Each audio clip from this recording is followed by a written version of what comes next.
Hello, everybody. Welcome back to Let's Talk Benchrest with Kentucky Rimfire and Hobbies. And happy Halloween. So, some people were trick or treating last night, and some are trick or treating tonight. But I hope you guys got all your favorite candy when you went through and sorted your kids' candy. And if you went trick or treating yourselves, I'm talking to you, panelists, then shame on you. You know you're too old for that.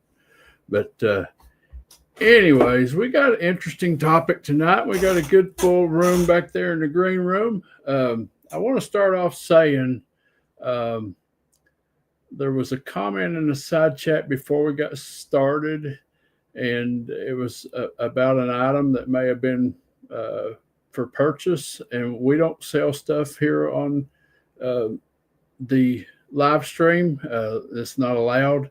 So I did delete the comment, but in the process of deleting the comment, I accidentally clicked on ban. So Jeff Lee, I apologize. I banned you. I hope that's just for tonight's show. I didn't mean to ban you. I was just trying to take that comment down to keep us from getting flagged. But I can't figure out how to get you back in the side chat. So I apologize for that. I hope you understand. Just trying to keep us from getting kicked off here because we've gotten kicked off before, and so far we've gotten lucky and got no strikes against us, and we like to keep it that way. So tonight we're going to talk about how do you interest new shooters into the shooting sport that you are taking part in, and after you get those new shooters, how do you keep their interest? How do you keep them from leaving and getting discouraged? And Mike Moore is going to help us out with that topic tonight. He's got some bullet points to talk us through the show tonight, and I'm looking forward to it. And I encourage the side chat to interact as well, because I know that we got a lot of you guys out there in the side chat that uh, you also shoot at different sporting events with your Benchrest rifles.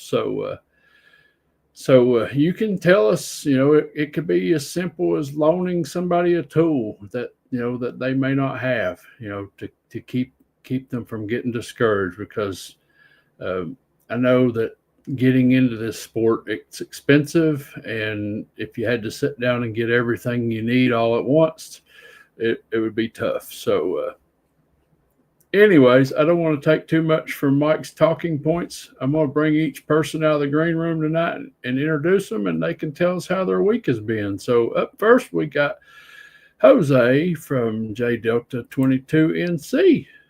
Good evening. Thank you for having me tonight. My Glad to week have is going fine. Been to the range all week. I got to shoot my old CC457 with a Lucia barrel on it, and shooting some budget ammo like CCI and Ely Target, and going budget this week. I think I seen a headliner from you earlier about Yes. a, Hmm. a budget ammo that really counts or Yeah. something like that. Yeah, that really works. Yeah. It really works. Yeah. So that's got my interest peaked. We're going to have to watch that and see which ammo you're talking about. So up next, we got Brian from Hasbro's Hide. Hey guys, I'm going to turn Jay Delta into the gun abuse police. He's fun putting some mighty terrible ammo through some really fine guns. It's good to be with you guys. I hope, in fact, I'm confident we'll have a great show. Looking forward to what Mike has for us. But if he finds one of those ammos that works really well and you see it and you know it, then you'll probably shoot it too. Yeah, I doubt. Well, you're probably right. I'm going to give Ely Target a second look. Especially with you holding my Center X hostage, I may have to. I'm not holding it hostage. I'm just making sure you don't run out. That's right. True. Well, speaking of ammo hoarding, up next we got Brock from Leather Action 22, and he's hoarding up all that Ely team he can find. Mm-hmm. Sure am. I was glad to get it too. I'm telling you, I was never answered a text message faster. So we've missed you the last few shows. You've been having to work. Yeah, I had to work and I was sick last week. And Hasbro and I were toughing it out together. So Yeah. You said you never answer a text message faster. Does that include your girlfriend? No comment, huh? If you He's you playing answer the fifth. about ammo before your girlfriend, you got a You problem. cannot say that on the air, Hasbro. That's right. He has to play the fifth. wait till after the show. Then Play I'll the answer. fifth. Okay. We can talk more about that in the back chat where she can't hear. All right. So up next, we got Steve from over there living in Southwest Virginia. Hello, everybody. Hey, Can you Steve. hear me? Yes, sir. I just want to make sure I had things set up right. I got to ask you, you got anything new? My brother's got a martini coming. He's picking up Monday. Wow. Oh, boys, y'all got the bug bad. Yeah, you guys are a bad influence. I'm telling you. Yeah. Tell me. Well, your brother's got something new. I thought you said a couple of things coming. No, he's got that coming. That's the only thing we got going on. Okay, you're next. Maybe. All right. Something's happening with your camera right now. It's glitching. Yeah. You're back now. Okay. All right. So up next, we got Mike from MN Shooting Sports. Hey everyone.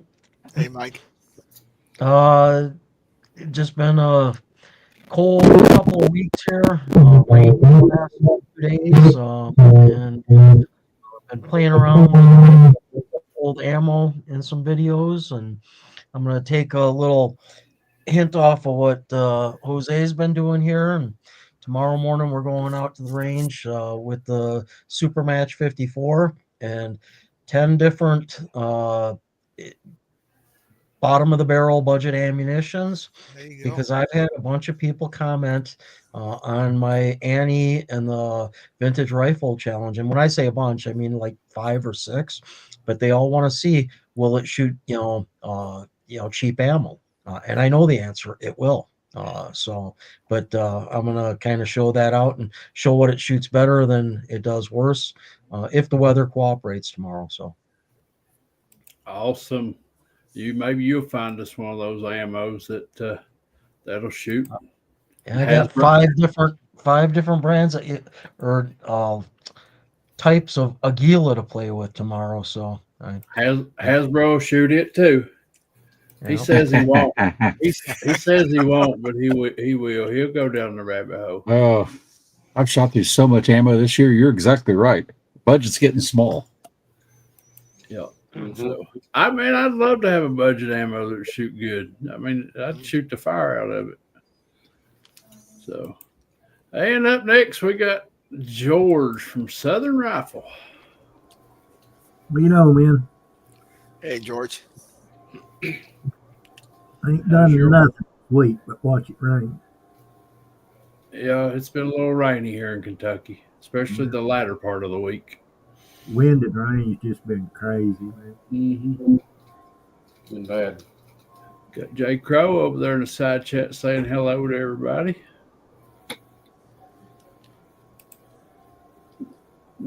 Boom. Not even candy. I have 2 big sacks full. So we don't get trick or treaters where I'm at. We're kind of tucked away back up in a holler, and it's dark back in here. And I think the kids might be afraid to come back here. I don't know what. For all the gunshots. No, I don't. No, I don't shoot around the house much.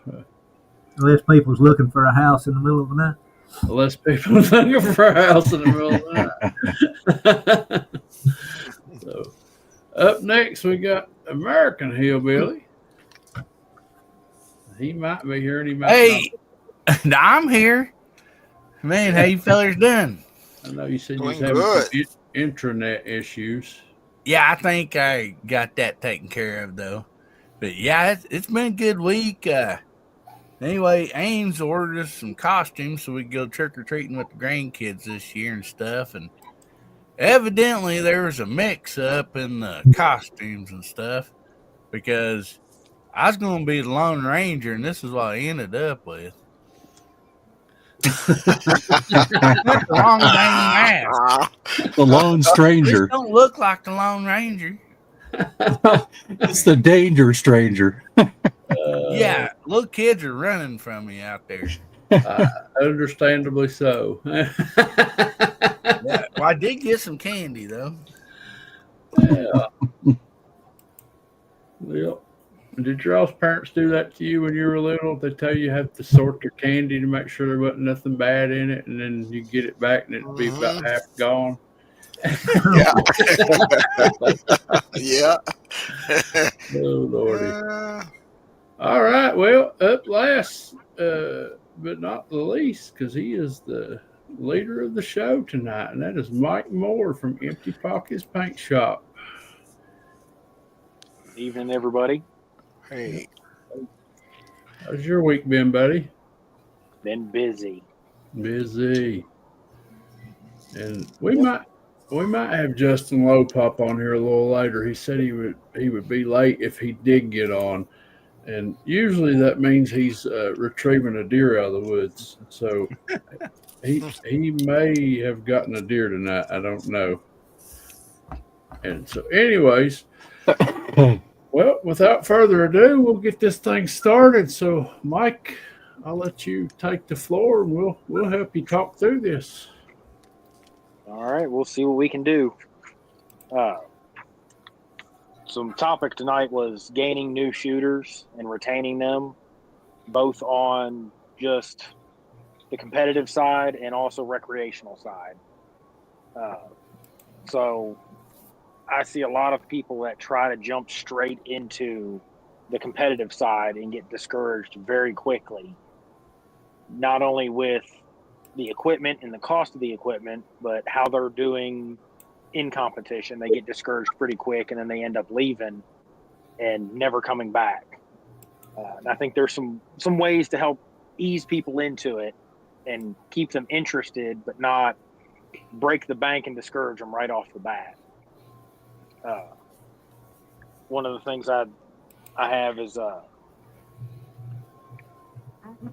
people get discouraged real quick with how they're performing. They're not doing as well as they think they should be.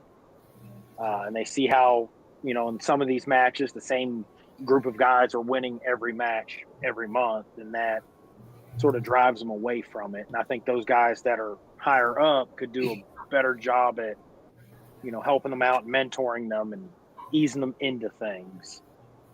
And as far as the recreational side of it, I see a lot of people get discouraged with shooting sports because they either have bad mentorship where somebody, takes a new shooter out and hands them a 12 gauge right off the bat, and then they, tear their shoulder up and never want to come back.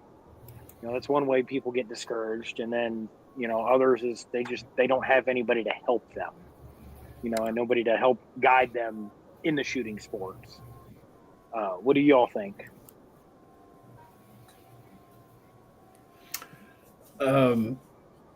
Yeah, well, I've experienced it with our Benchrest shooting, not so much recreational side of things, I guess, but I can't tell you how many people showed up and they got big egos and they think that they're going to come in there and wax the floor with you, and they show up and they shoot a card, and then they realize that they wasn't where they thought they were, and then they never come back. And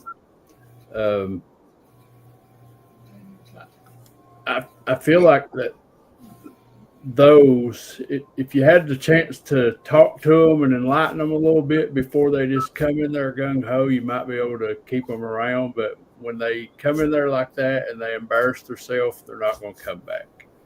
Yeah. And so that's a hard one to control. But I don't know, Jose. What do you think? Are you muted?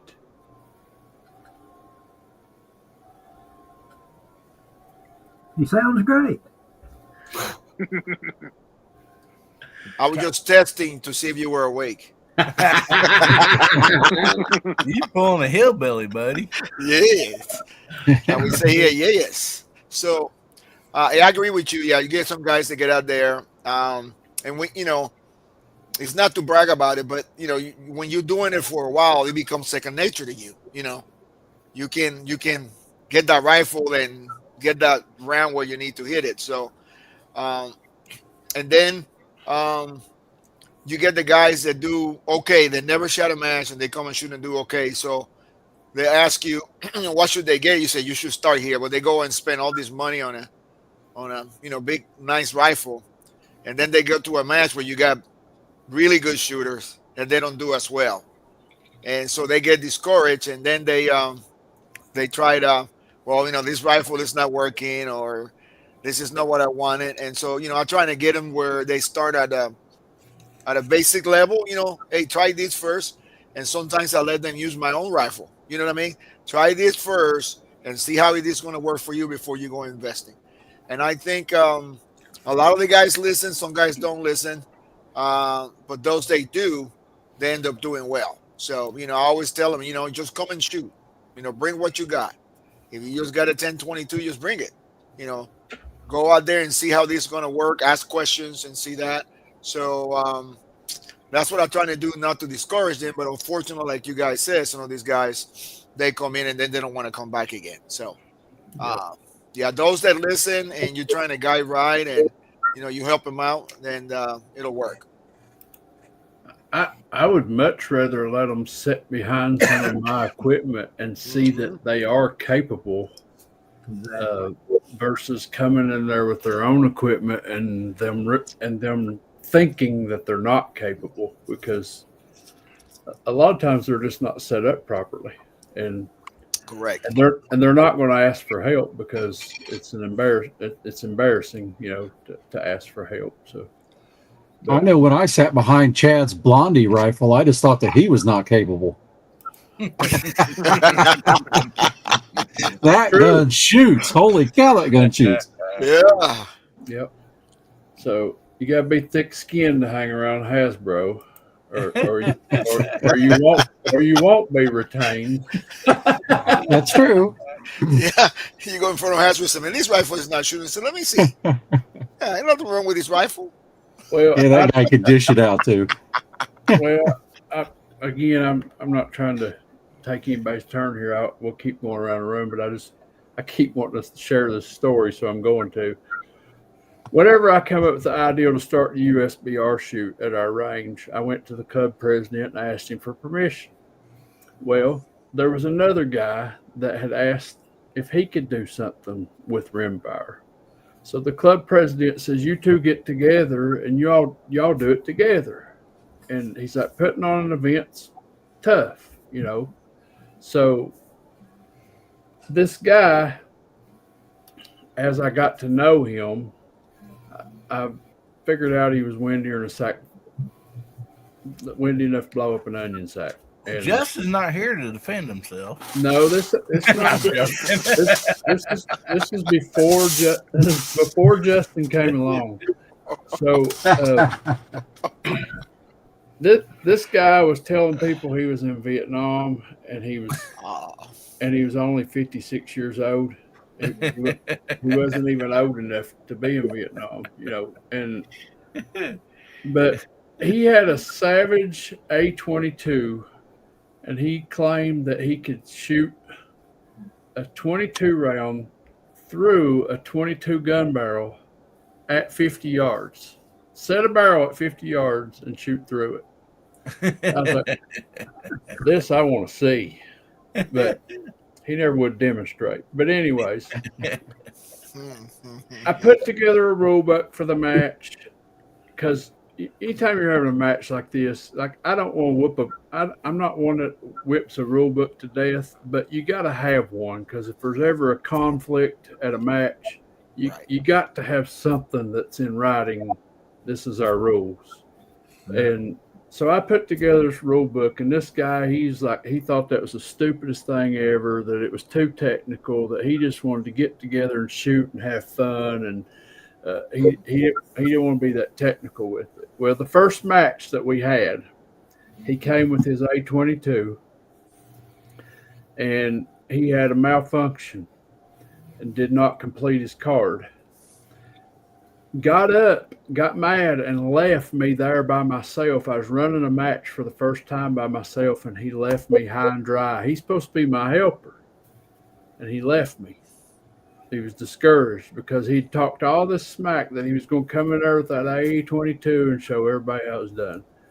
Well, the second match, he comes back, and he's like, yeah, my trigger was out of adjustment. I got my trigger adjusted now. Y'all going to have a hard time, you know.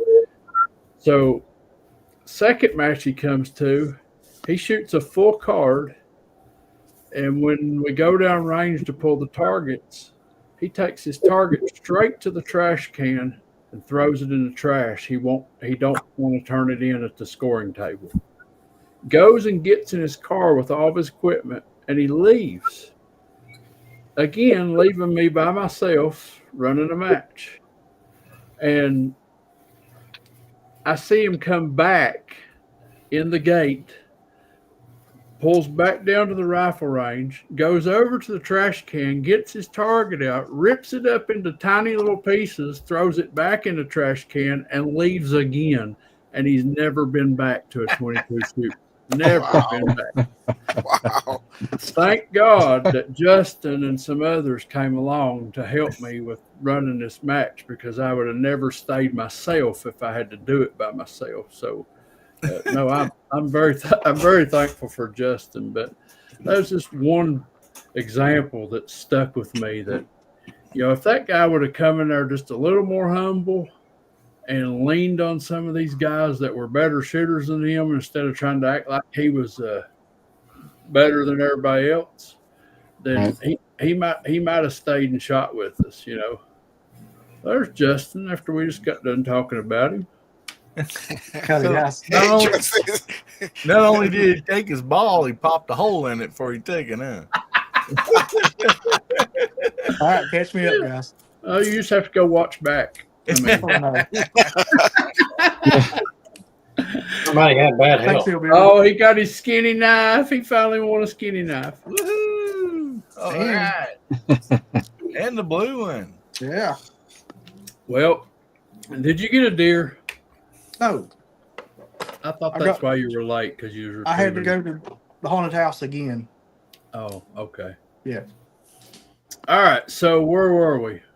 Hasbro. What's your take?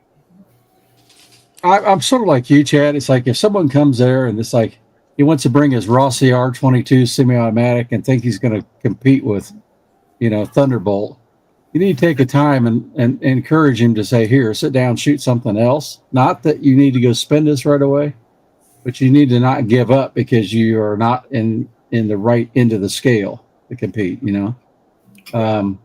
And there's nothing wrong with a 10-22. Despite J Delta, you need to shoot some of mine.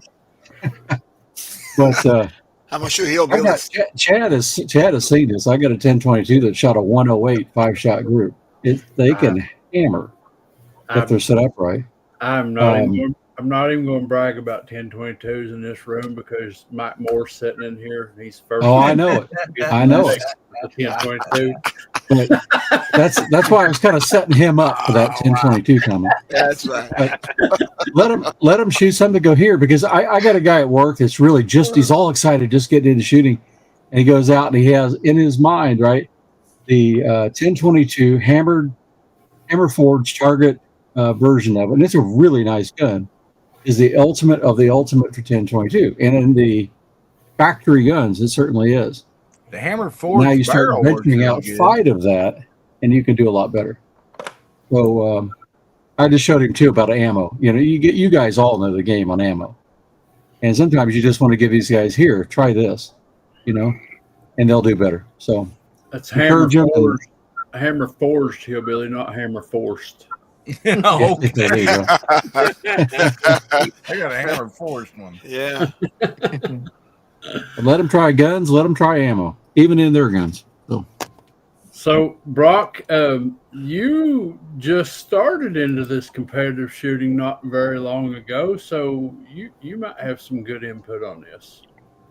So my first thing I do when I have somebody that's asking me about it is I'll show them my first target ever. It's like, can't get much worse than that one. It's like shot a 187 on an IR 50/50 card, you know. If they want to go out and shoot, I'll flat out tell them, I was like, anything I got, you can shoot it, but I'm going to start you with a more of a budget-friendly gun. That way, if you're just wanting to kind of get into it, you don't have to spend the money that something like this costs. Mm-hmm. And then once you're done, you can shoot that to see if you know, it's easy to overwhelm them. Mike Moore and I were talking about that earlier today. You know, there's a fine line in between, you know, introducing somebody to something or just overwhelm them to where like, man, I can't spend that kind of money and compete and stuff. In reality, you don't have to spend as much money as it looks to get into shooting, and, you know, try to help people the best you can without telling them that they got to go and spend, you know, $4,000 or $5,000 on a rig to shoot. See Mr. Dave Gardner over in the side chat. He's up in his hunting camp.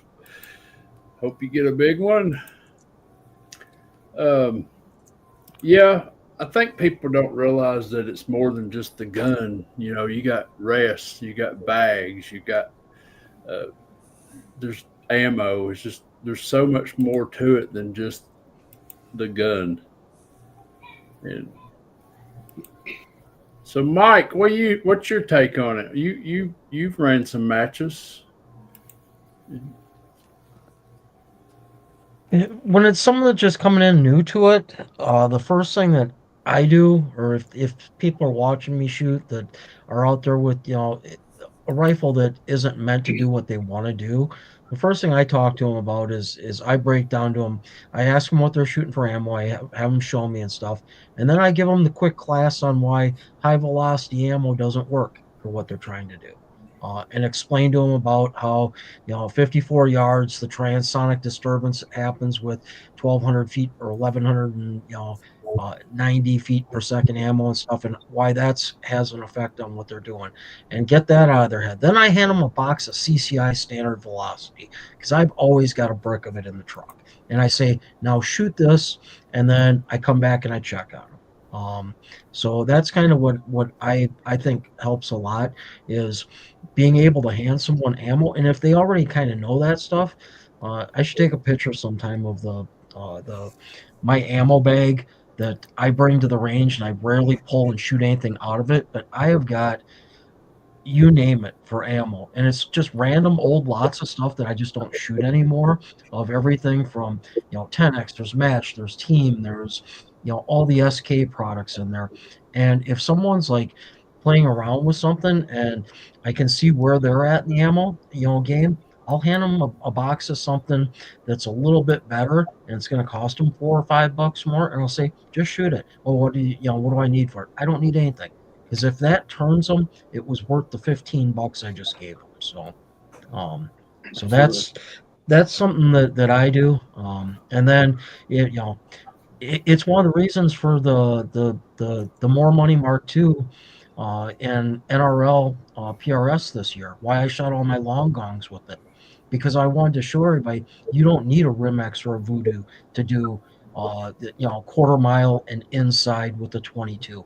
I'm doing it with a $230 Savage Mark II with a $3,000 piece of glass on it, and so on and so forth. But it's get them out of the mindset that they got to go spend all this money right away. And the last thing I'll say on it is, as far as the NRL sport goes, any of it, if someone sees someone struggling in PRS or anything, they'll just hand them a bag. Try this on the next stage. Try this on the next stage. And that's the best thing you can do is lend people gear and tell them, if they're just getting into it, get it through their head. Don't go out and buy it. shoot a few matches before you buy any of the peripheral gear. People will lend it to you, and then find out what works for you. So I'm done talking. Hasbro.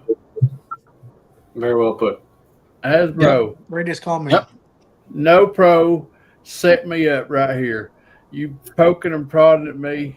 And this show right here is about how to retain people. This is exactly how you retain people right here. You give them a participation trophy. Hey, Hillbilly, are we going to have Cooter hand that to Chad? Participation trophy? You don't know what's coming up, Chad. You're going to see it tomorrow. Okay. All right, Steve, what's your take on it? My only experience with Rimfire matches is when I went up to the Kenny Blackburn Memorial with you guys. And my goal when I went up there is I didn't want to come in last. And I failed my goal. But that's okay. I had a good time. Everybody up there was just very welcoming, very friendly and supportive. Made me feel at home. And I think that if everybody would be that way, you retain a lot more shooters. Yep. So, George. Well, me personally, I take two rifles every time I go to a match, and one of them, most times, just a backup rifle. I take that. Usually, it's that Kimber 82G because it's got the heaviest trigger of all my guns, and it's light, but it's the heaviest one I own. I'll loan them that. If somebody asks, I said, don't buy nothing. Come and shoot my stuff. Don't go spend any money. Let me show you how to get stuff done. Use my equipment, and that way they don't get discouraged right off the bat. Because 90% of the time they'll show up with either a Savage, and most of them Savages shoot pretty good, or an M22 or something like that. And it's just they're just not capable enough to shoot the matches. Not with the ammunition and stuff they use. So if you put them behind a decent gun with decent ammo to start them off, that'll put the hook in them.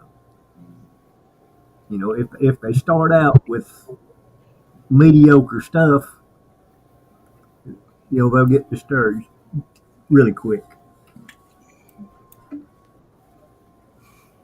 And about anybody will let you borrow your gun at a match. Not everybody. The biggest asshole I ever met was shooting rimfire. I mean, not everybody is a good guy, but most of them. Yep. That's what I said when I met Justin. Whoa.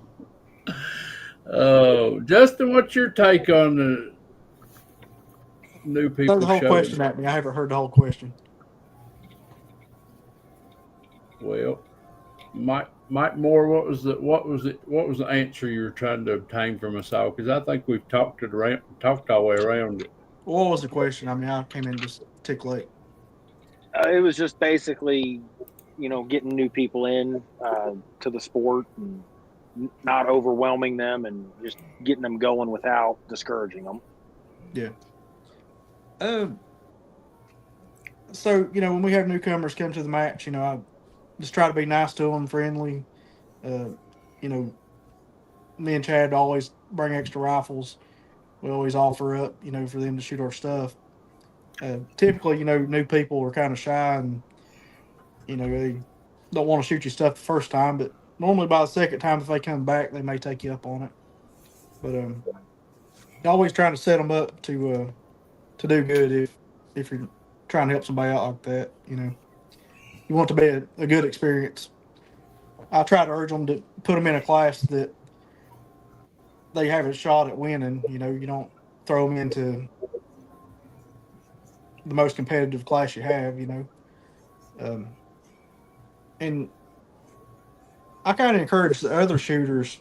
This might be something y'all touched on, but I encourage the other shooters like once they start doing good in the class, to class up and leave that class for new shooters, coming in like the hunter class and the factory class. And it kind of gives a cushion, for where they might stand a chance at winning. So, and that seems to make our little local gun club go a lot better, I believe. Yeah. So, and like he was saying, you can offer to let them shoot your gun, but sometimes that big fancy gun's intimidating to them. Yeah. So I have furnished them ammo, and just say, here, try this ammo in your gun. If you don't want to shoot my gun, then try this ammo in your gun. Uh, and sometimes that works. Um, and on my channel, like, I've gotten so much grief over Ruger Precisions. Uh, since I've started my channel, I think I've had like three of them, maybe four. But I always get those guns shooting good. I find what ammo they like. I scope them up. I shoot them, and I shoot them well.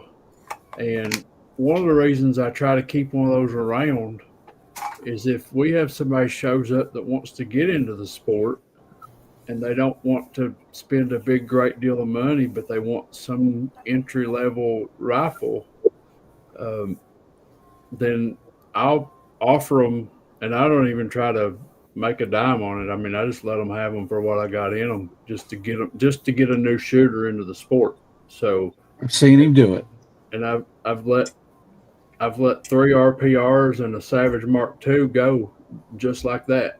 And MTR and that one. my MTR, I let an MTR go. I let a CZ at one 457 go that way.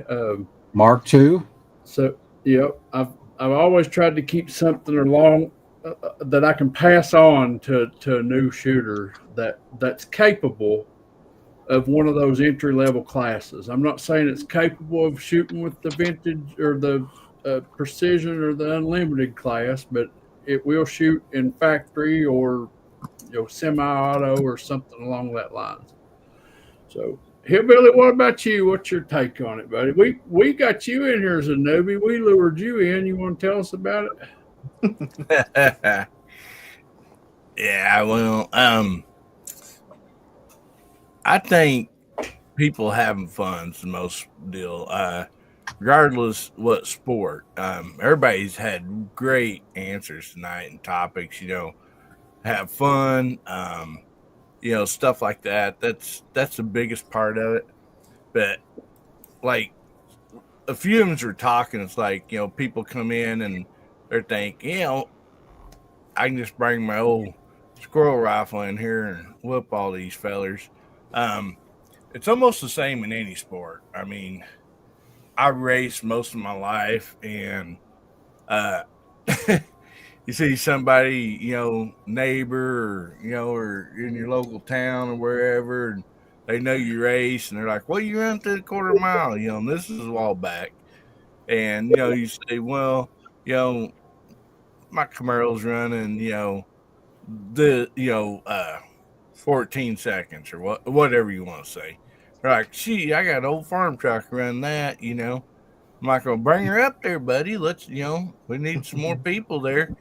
And I've had as much as people, like, they'll show up with what they think they got a hot rod that runs 18, 20 seconds to the quarter mile, and they're embarrassed, and they just load up and go right on home, And I think a lot of people think that they have the ability and the know-how, and sometimes it's, it's like running into a brick wall when they actually get to do it. So when people can make it fun for them and, and help them out, everybody's had great answers here. And another thing is, I mean, I don't know about these competition things that you guys shoot, but in most sports, racing, cars, motorcycles, or whatever, once you get advanced in their class, you have to move up to the next class. You can't just sit there, in the beginners or however you want to level those up. you get number one, 2 seasons in a row or whatever, the rules might be, you have to advance up to the next class. Even if that means you got to buy a new motorcycle, a car, or, whatever the case might be. And so, but I think that always keeps it open for new, for upcomers, when there's a reason why they do that. Well, Hillbilly, if you'll do the honors, we'll stop right here and we'll call out the side chat. So everybody type in new shooter in the side chat. Nude shooter? No, not nude. Nude. New shooter. That's the spelling test, Hillbilly.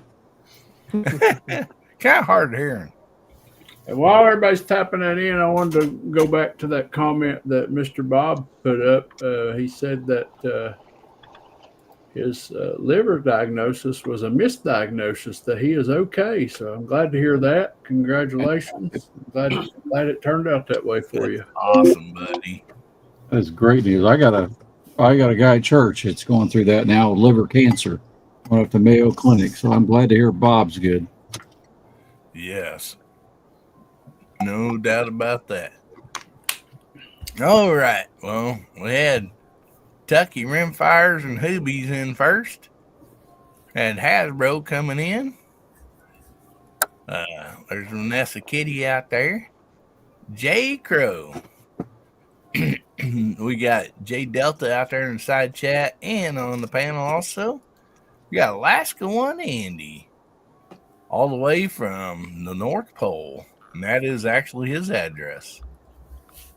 We got Vanessa again, and Mr. Bob says shoe neuter.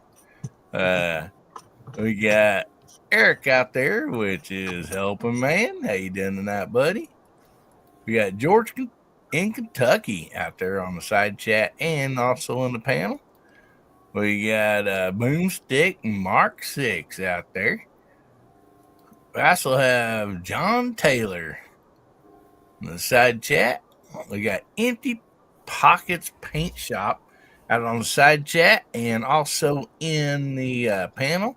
And that is Mike. If you don't recognize that, we got living in Southwest Virginia, Steve out there in the side chat and in the panel.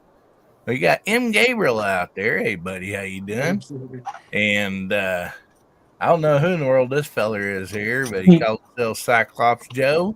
Good to have you on. We're talking about new shooters, so if you're a new shooter, you might want to listen up, brother. Good to see you out there. Everybody knows who Joe is. I don't think it's going anywhere, Joe. I think he's like Mike in that 54. They sleeps with it.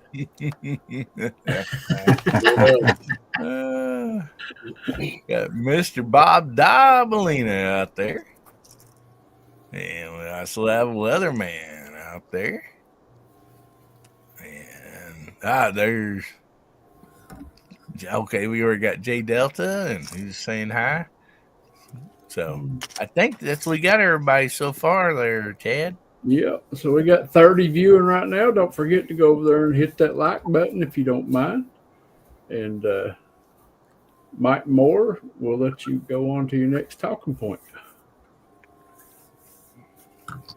Next one I got, it sort of goes in with previous a little bit with a new shooter, getting them to the range. If you're going to be mentoring somebody that's new to shooting, one of the things I've noticed is you have to keep it simple. As far as setting them up and everything, I like to tell them, keep it simple. Stay with a factory class rifle if you're going to compete. Get a factory 1022, a target model or a light varmint target, and shoot the factory class for at least a season. The main thing is fundamentals. So working with new shooters on their fundamentals will greatly increase their odds of doing better, and that helps retain them more. If you just let somebody loose at a match and just let them try to figure it out themselves, they really don't do well. But if you help coach them on the fundamentals and stuff of competition shooting, it helps keep them. Because competition shooting is way different than shooting squirrels. Because when I started with Benchrest, I went into it with that mentality of I squirrel hunt, I do just fine, and I jumped straight into a match with a 1022 and a 3x9 scope, thinking I was going to do great, and it humbled me real quick. Luckily, I had some guys, a couple guys jump in and help show me the ropes and offer me up stuff. And having that support is what kept me going in the sport. And I think as, seasoned shooters, as we are, it's our job to welcome them, help them, and help keep them, entertained with it. You got to keep it fun. Some people, they get down behind a target, they shoot a Benchrest target, and they get bored really quickly. So I've figured out that not shooting the same target all the time will help keep a newer shooter engaged and keep them coming back. Something I like to do is go to the dollar store and buy a bag of Army Men. New shooters love shooting little Army Men. If you can sit them up on the top of your target stand or below your target stand, watching those little Army Men fly makes them laugh every time, and they want to keep doing it.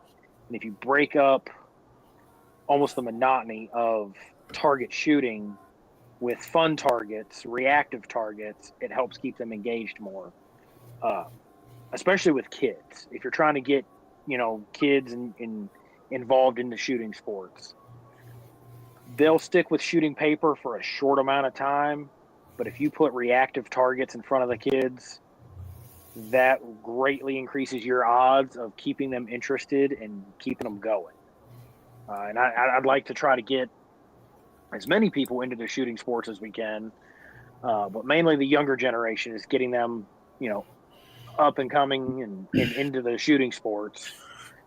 And I've noticed that things like reactive targets help.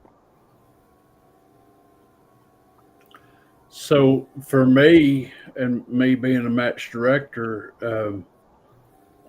one thing I started doing last year was the whatever challenge targets that were taking place on YouTube, I'd print off like 15 of those, and we would shoot our regular match.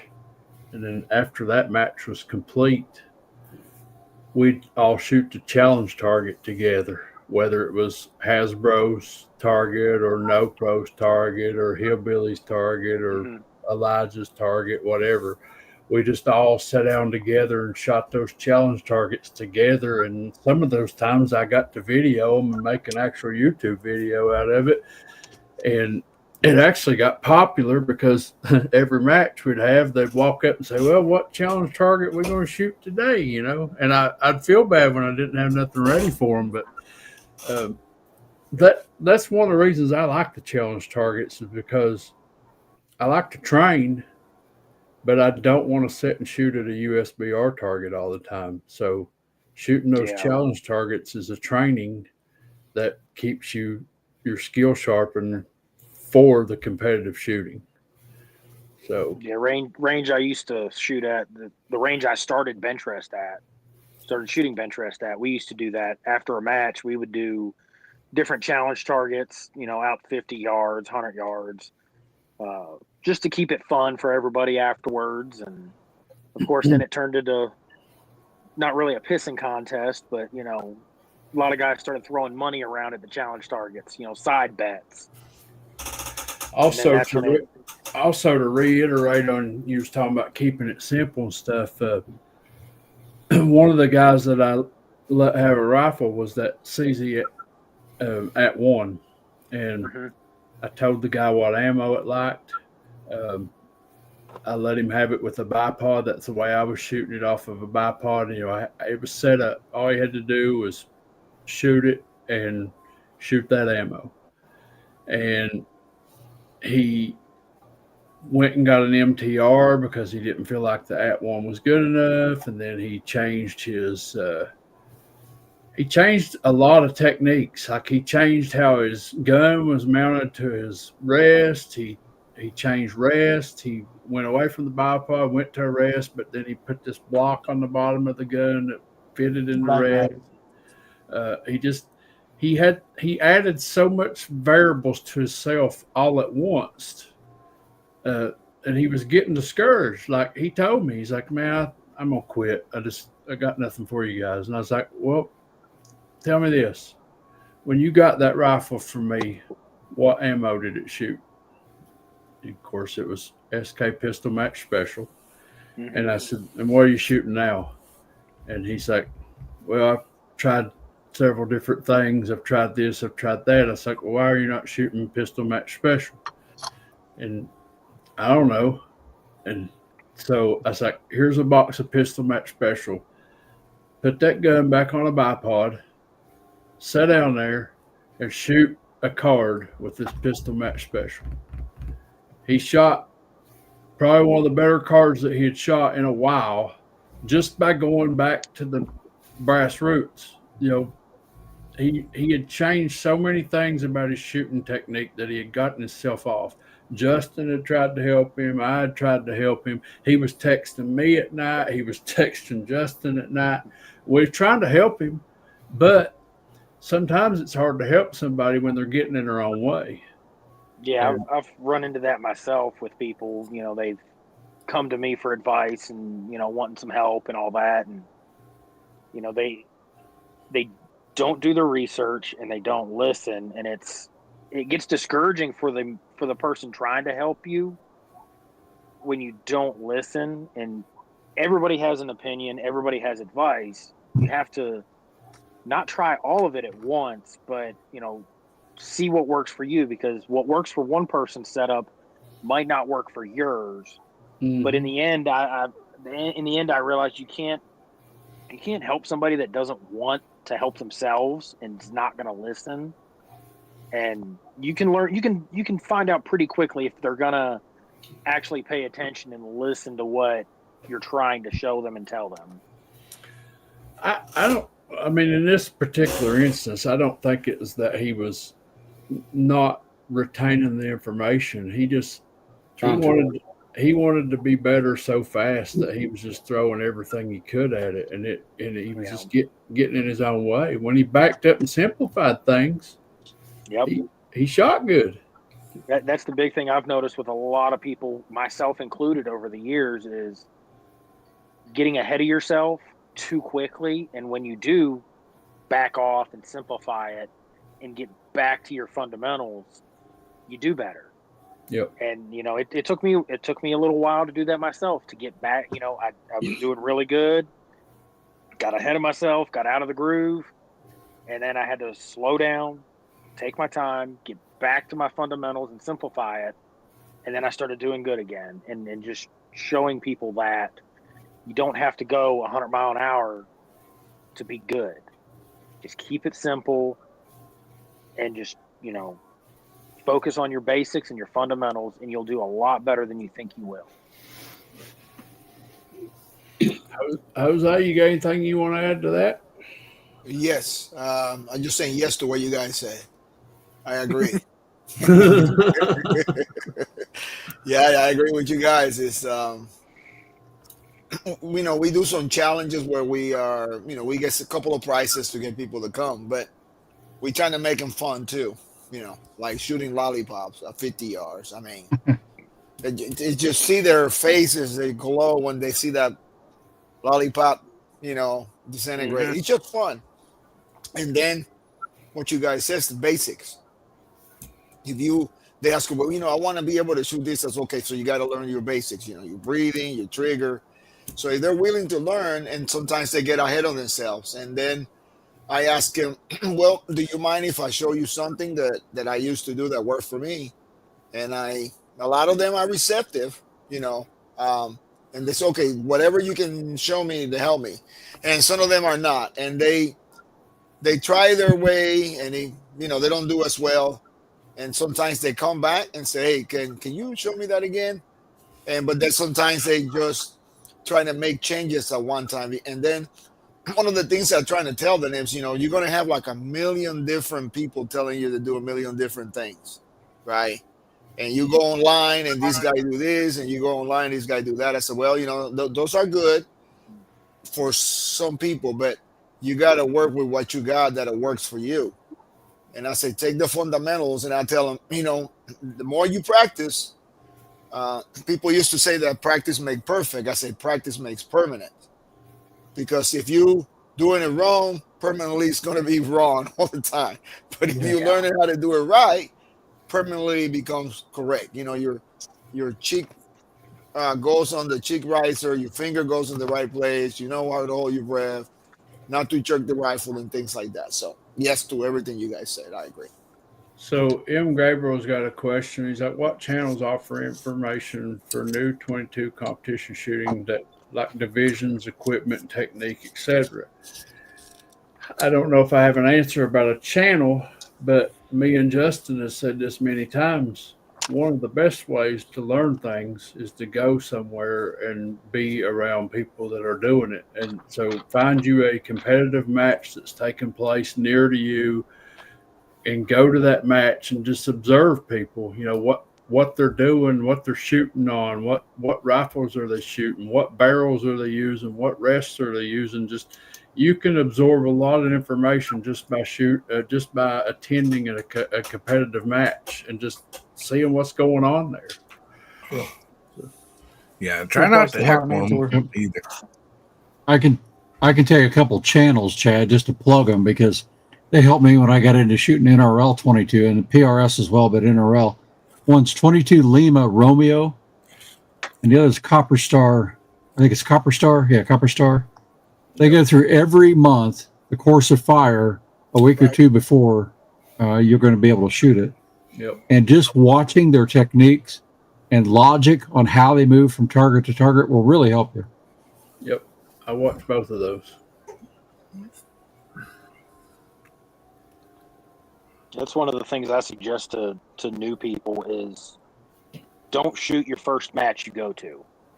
Go to the match and just hang out. Yep. Watch, observe everybody. And when the match is over and everybody's cleaning and stuff like that, ask questions. Ask to look at things. Most people are going to show you whatever you want to look at after the match. Mm-hmm. Yep. Jay Crow's out there. He says he attended 4 or 5 matches before he participated in one. Mm-hmm. Take video people shooting. That way you can kind of watch how they do things and what works for them. And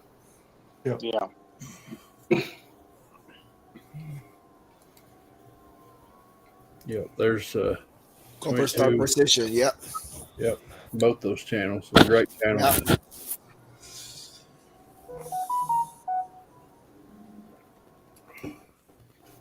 So, where were we? Hasbro. I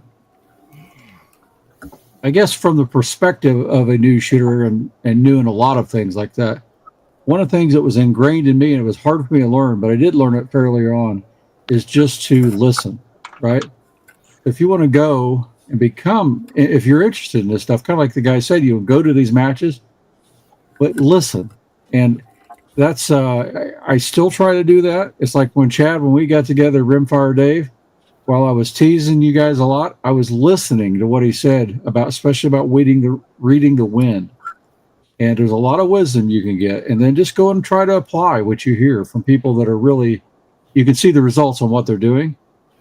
Try to do what they're doing. Brock? Yeah, just don't try to overdo something too quick. Like Jay Delta was talking about, there's a million different things that you're going to get told, and just because it works for somebody, doesn't mean it's going to work for you. And don't overcomplicate something if it doesn't need to be overcomplicated. You mean I wasn't supposed to go from 1 rifle to 20? Nope. I failed miserably. What about you, Mike? A couple of things. One that I've heard a couple times is the fun factor. It's got to be fun. And one thing that I found, again, PRS, NRL, because that's primarily what I do, is the trash talking that goes on between competitors. Yeah. That breaks the ice and puts people, as long as they're not like already so uptight that they shouldn't be around firearms to begin with. But, when you come in and there's all those nerves and jitters, and then you see, guys that are like, shooting really, really high end stuff and they're like just razzing the crap out of people when they miss or do dumb stuff. It takes the edge off. So having fun with people, and being able to joke around with them while you're doing it, I think is really important. Fundamentals, something that I've done with people, is if they're interested in it and they've reached out to me or one of my kids or something, I've taken people to the ranges with all their gear and random, they got out there. I'm like, okay, pull that scope off. All right. We're gonna mount it how it should be mounted now. We're gonna get the eye relief right on it. We're gonna get the length of pull right. We're gonna do all those things to start them up off with success.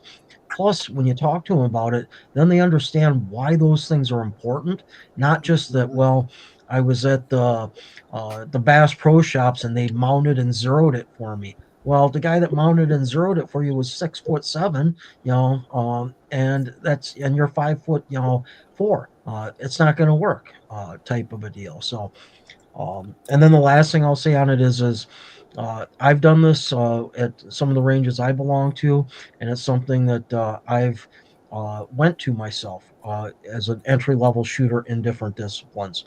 A lot of ranges offer new shooter clinics where they will have a day or something where it's not that it's a match or something. It's just if you're interested in getting your feet wet into this, and I've got videos on my channel where I've done it, intro to NRL 22, and had half a dozen people show up.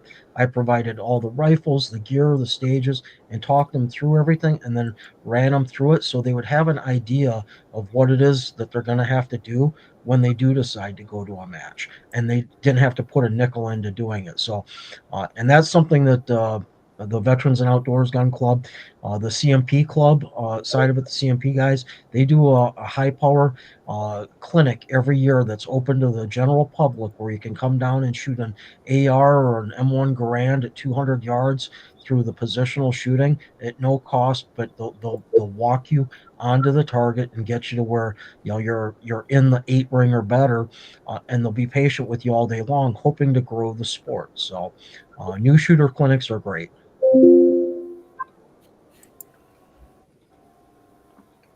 Steve, you got anything you want to add? No, not really. I don't have a lot of experience training other people other than my kids and grandkids, and just kind of repeat what most of you guys have said. Keep it fun. I started my granddaughter out shooting with a BB gun when she was 4, shooting at little water balloons because the reactive targets, like you guys have said, that got her attention more than just punching holes in paper. Yep. So you guys got it covered. George. What was the question? I forgot. Things you can do to keep them interested, like not shooting the same target all the time, or helping them with their equipment, or The best way to keep it interesting is to give them something that they can shoot well. I don't mean just a gun and ammo. I mean like a target. Give them something that they can actually hit. Mm-hmm. Let them start having fun right off the bat before graduating them to a like a USBR target or something that is hard.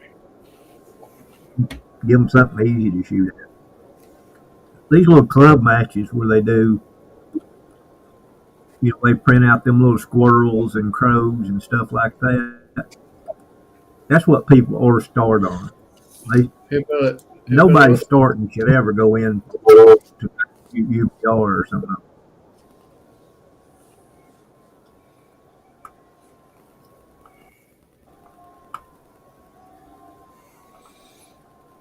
Am I there? Yep. Yep. Hey, buddy, will you get rid of that crap for me What is it? in the side chat? It's not on this channel. It's on whoever's sharing. It's on Hasbro's. I can't do it.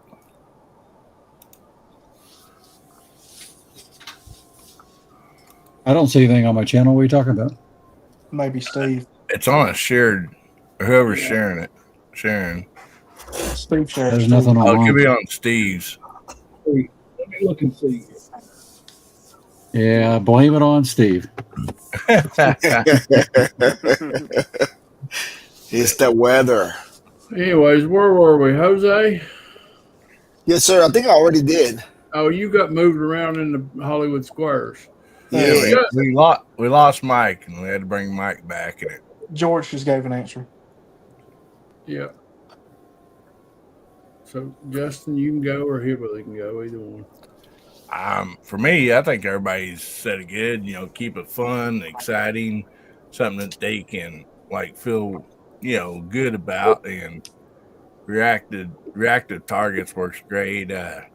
I prefer hard seltzer. Everybody loves taking down a hard seltzer. So yeah, Yes. a lot better, lots funner for a new shooter to have something reactive than a lot of people say punching holes in paper. So. Absolutely. So one big thing Keep we it do a fun. couple times a year, we shoot KYL, and that breaks up the monotony of shooting paper. And Mm-hmm. a lot of the guys like it, Except for you.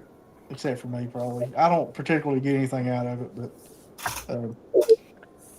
I'm with it is a change. It's okay. But a lot of new shooters, they really like the challenge of trying to clear the rack, so that helps out. Biggest problem I've seen with new shooters is just bench etiquette. They don't know how to get the most stability out of their posture. They're and cheek weld and stuff like that. And if I see somebody that's just looks like they're in a bind, and their scores aren't doing well, I'll approach them, with conversation, and then, ask them if they're open to suggestions. I could give them a couple suggestions, and if they're receptive, then I'll, tell them, what I see that they're doing wrong in a very nice way. And I'll use Chad or Bruce or another shooter that's sitting at a bench. I'll tell them to get in position and let them observe. And I'll make them get up and walk around 360 that shooter at a bench, and show them, how you should be set up on your rifle, And, I tell them 180, not 360. It's rough. well, yeah, not that 360. rifle. Yeah, 180. Yeah. 270. Yeah. 180. Yeah. I guess 270 is don't go around. Yeah, 270. There you go. Yeah. We know what you mean. Yeah. But, Probably 345 or something like that. But I think I've helped out a lot of new shooters just by that one simple thing. The height of their stool or the chair. That's probably the biggest thing that will help them out, is to get in the right position. I see them have their front rest way too high a lot of times, and for no apparent reason. And the more stability they can get, better they're going to shoot. And some people, ain't going to take no suggestions at all. But if you get somebody that's struggling, sometimes, they'll take some advice if you present it the right way. Yeah, and you're right. There's some people that, if you try to suggest something, they get mad because they think that you think they're dumb or something. Yeah. So it's you have to be careful. You got to talk to them a little bit and figure out if they're receptive to the idea before you just start trying to put a bunch of Boss information them around, Yeah. See, I run into that problem a lot being a little younger. People older than me not really going to want to listen to what I've got to say because, I know better. I've been shooting longer than you've been alive, you know. Yeah. Yeah, but you cut that young punk off. He's talking too much. That's where you need that sense of humor. So you got someone else that comes up and pops into him. Yeah, well, you know, you've been shooting a lot longer, but you ain't shot as well as this young man's doing. Yeah. You know, That's and then right. just walk away That's from him right. and leave him with that. You know, so You know, those guys that don't want to pay attention, I just throw my drill sergeant hat on. you know. And I take it behind the shed out there by the by the shotgun, by the with the Scare them straight. I get them straight. Jesus, Wall counseling back there. Looks like we finally found something you can do well, Private Pile. There you go. Yeah. That's your malfunction. All in all, though, I mean, overall experience in this shooting sport, everybody's helpful. Mhm. People will loan their equipment, they'll loan their advice. Now, do you always want to take their advice? No, because in the end, everybody's out here to win, So, Right. But I try to keep it fun for everybody, and be real about it. And you can ask Justin. I've said from the beginning, the moment that I quit having fun is when I quit hosting the matches.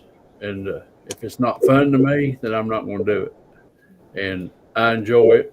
We've got 3 years under our belt, starting into our fourth, and we're going to start in with this new UBR challenge, which is a way to try to keep people interested, because I felt like last year that my attendance started slacking off, and I wanted to bring a change into the thing, and just so happened George came out with that change right at the perfect time. So I'm bringing something new into my guys, and hopefully my attendance will come back up and get people back involved. It was just a busy year this year too, though, for people. So, but anyways, Mike, you got anything else? Nope. I think that about covers it. Well, that was awesome, because we hit like 2 talking points and it covered about the whole show.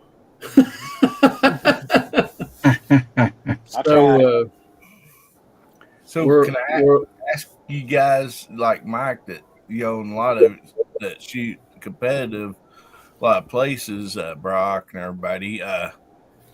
Is there any like leagues or whatever that has like a handicap situation? Same as like playing golf.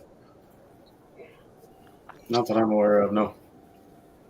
Not that I'm aware of. The only thing I know of is there was a Benchrest league that shot the USBR targets.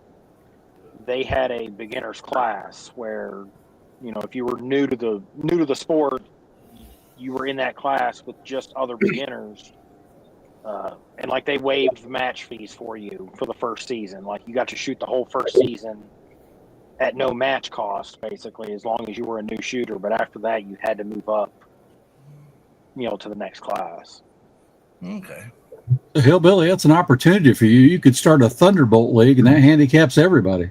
I've actually seen a Rimfire Benchrest competition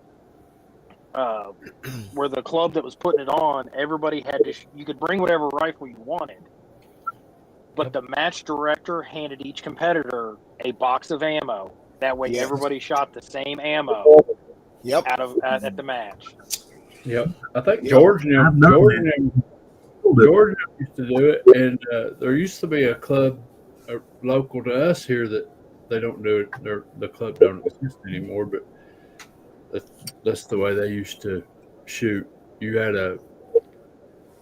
a cap on your rifle scope combo.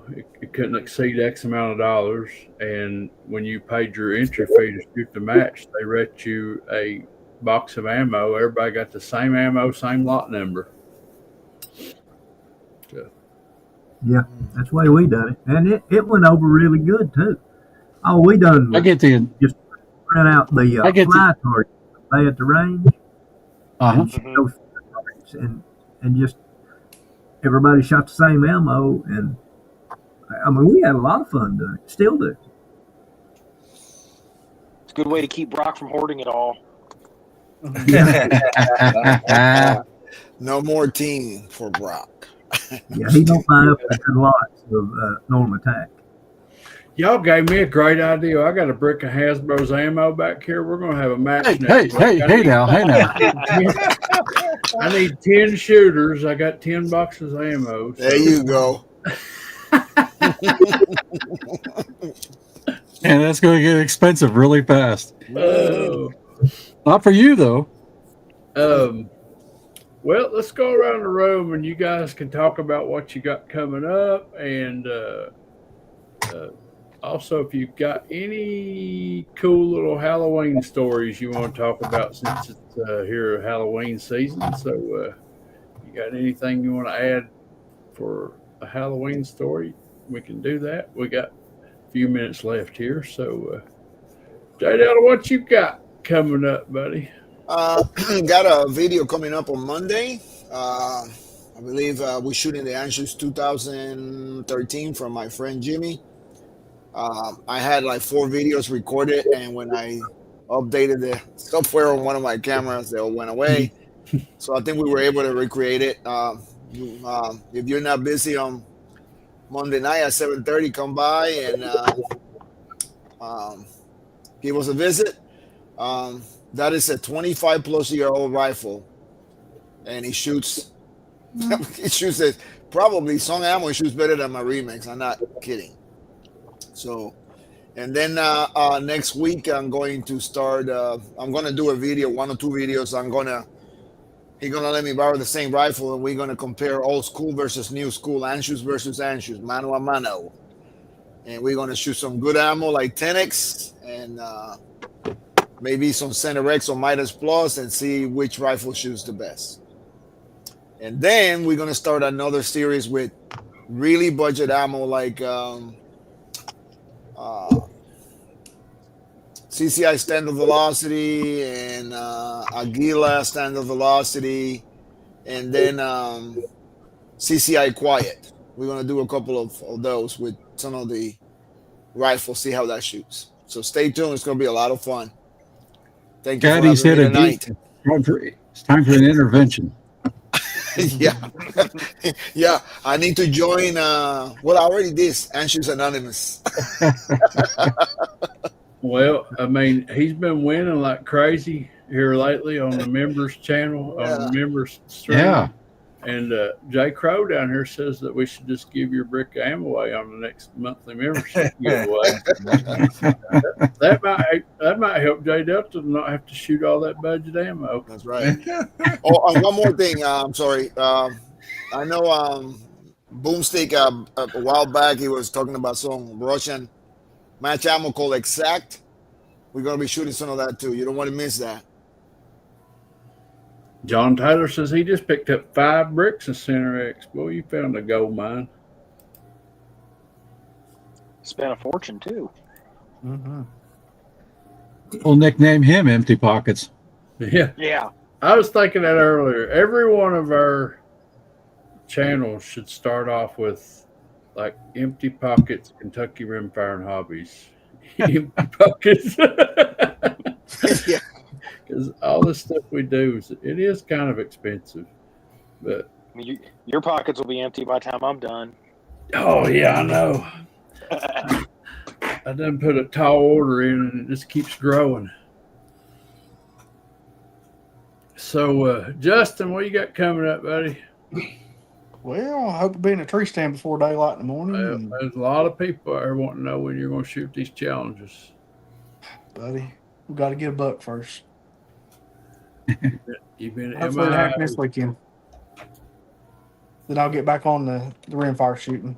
I'm not hunting tomorrow. My daughter's boyfriend's downstairs on my couch, and she's in there in the bedroom, and they're going to go sit in my blind tomorrow and try to kill a deer. Giving up your stand. I did. Heard that.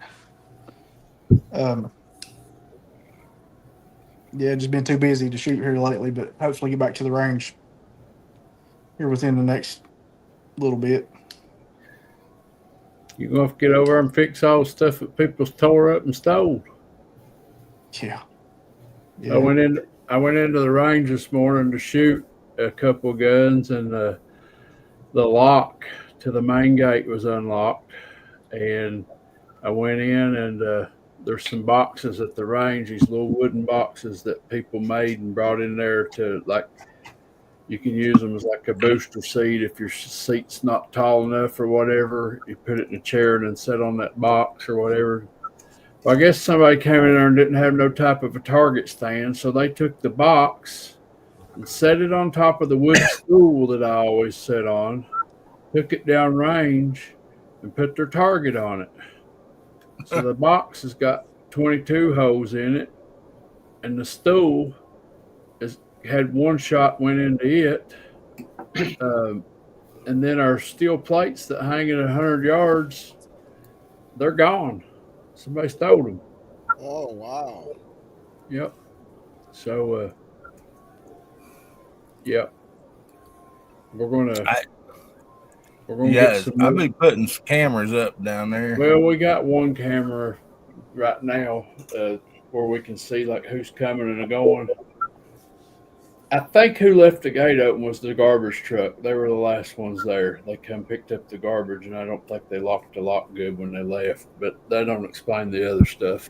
And that's just, I mean, if you ain't got sense enough to come in there and shoot up somebody's property, you don't need to be in there shooting a gun. No way. No, So, that's terrible. Steve, what you got coming up, babe? I've got a couple more attempts at the day at the range Hilux challenge. And then my brother's got a new rifle supposed to deliver Monday to the FFL. And we're hoping to get out and do some shooting about the middle of next week. Weather. JD, I'll just put out a $4.99 super chat that says for the Deer Fund. Woo! Thank you, buddy. That'll make me feel better about giving up my hunting spot tomorrow.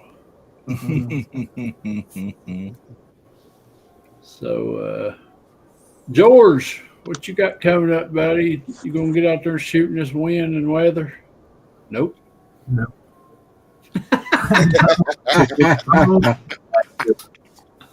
He's in hibernation. Hopefully it'll get better the next day or two. I'll be able to shoot. But we'll see. You're gonna put that jacket and beanie on and get out there and shoot now. I know it. Put my hoodie on.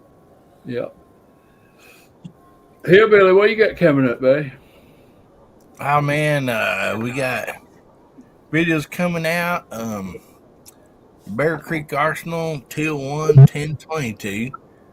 We stuck a new barrel on there. Chad sent the channel. We got that thing hammered on and been shooting some videos. Next week we got actually those videos coming out, but we have used it. Shooting Hasbro's Halloween challenge. And I guess while I was gone to the General Dollar today, Cooter, he grabbed that gun and shot that challenge. So I think he said it's going to come out just a little before midnight. It'll be posted. So right before Chad can do anything about it.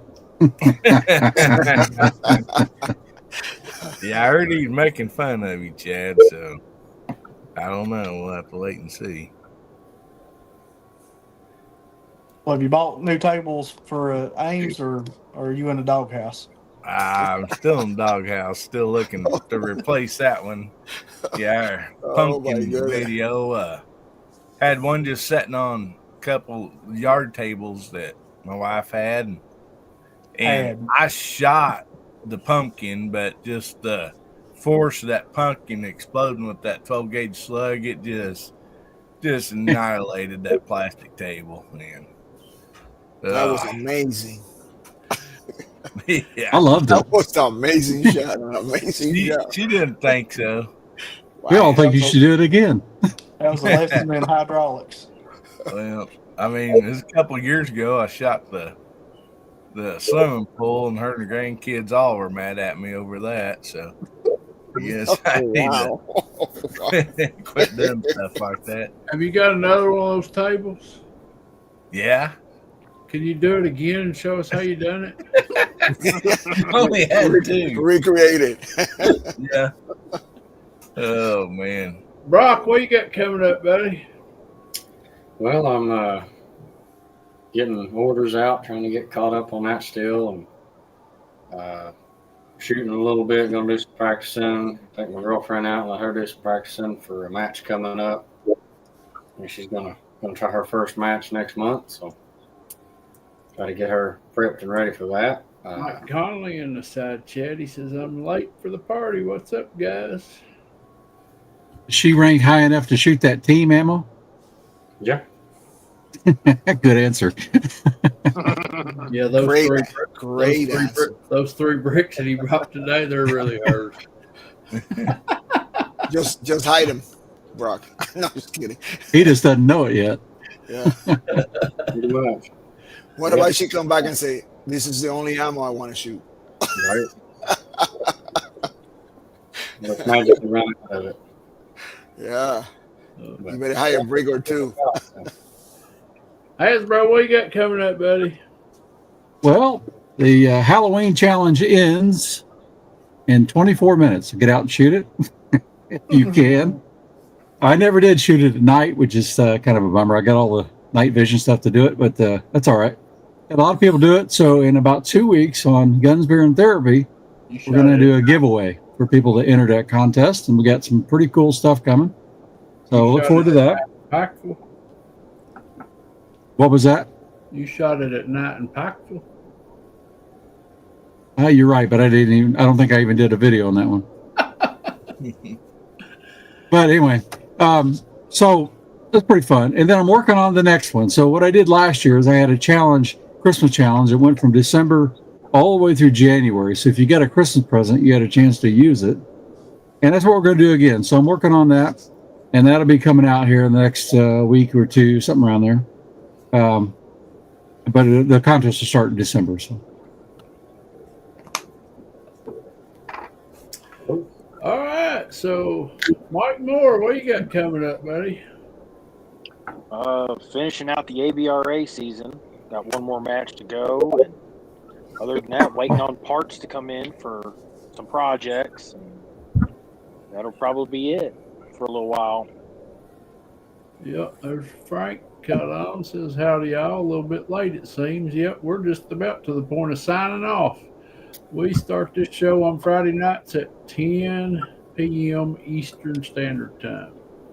So, yeah, good talk tonight, guys. I appreciate everybody being in here. Appreciate everybody on the side chat.